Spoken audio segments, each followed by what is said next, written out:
for sure. I just know that, we start the season with Emma believing that Neil is probably dead.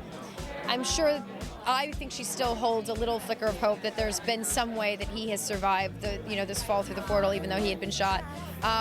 But as far as she knows, she may never see him again, and she is stuck on a boat with Captain Hook, who she does have a connection to. I don't think Emma's mind is not on romance at all right now. I mean, she's worried about getting Henry back, but the reality is Hook is a kindred spirit. He's someone who's been through some of the same hard things in his past that Emma had been through in her past. And so there is a connection there just because of the types of people that they are and the way that they were raised.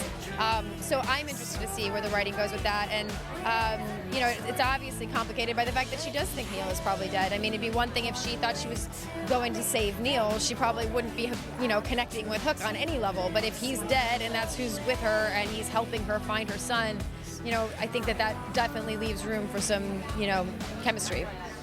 Well, I think that now that we have the common goal, which is to retrieve Henry, we're going to have to put our egos aside and address these internal obstacles pretty immediately. And I think that now that Prince Charming and Snow White are being put in the position of being the heroes again, they're going to be able to work together more smoothly. Of course, there's been conflict with that from the very beginning. So now we're all thrown onto that boat together, and we all have very different, sets of rules that we have set for ourselves. So I think it's going to be, there's going to be some chaos, not just between Hook and I, but with everybody. But, we'll see if we can all try to find, a common ground to where we all can work together and get Henry back. We'll see if we can do that or not. I don't know. When I think about the conflicts between these characters, especially the women, there has been a threat with Emma, but I find that these two characters they're more relatable than Snow and Regina.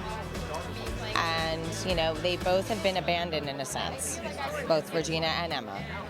And even though Regina had her parents there, they weren't the greatest role models. And her mother did choose power over her daughter, very similar to Rumpel's character. So I think they have more in common, Emma and Regina.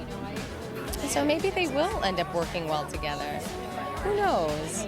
I mean, if they're too buddy-buddy, then it's not going to be interesting. When we're in these dire moments of crisis, there's certain parts of ourselves that are more vulnerable that come out and you feel free enough to represent or present, and then you're going to go back to reality, and sometimes it's hard to be that vulnerable again.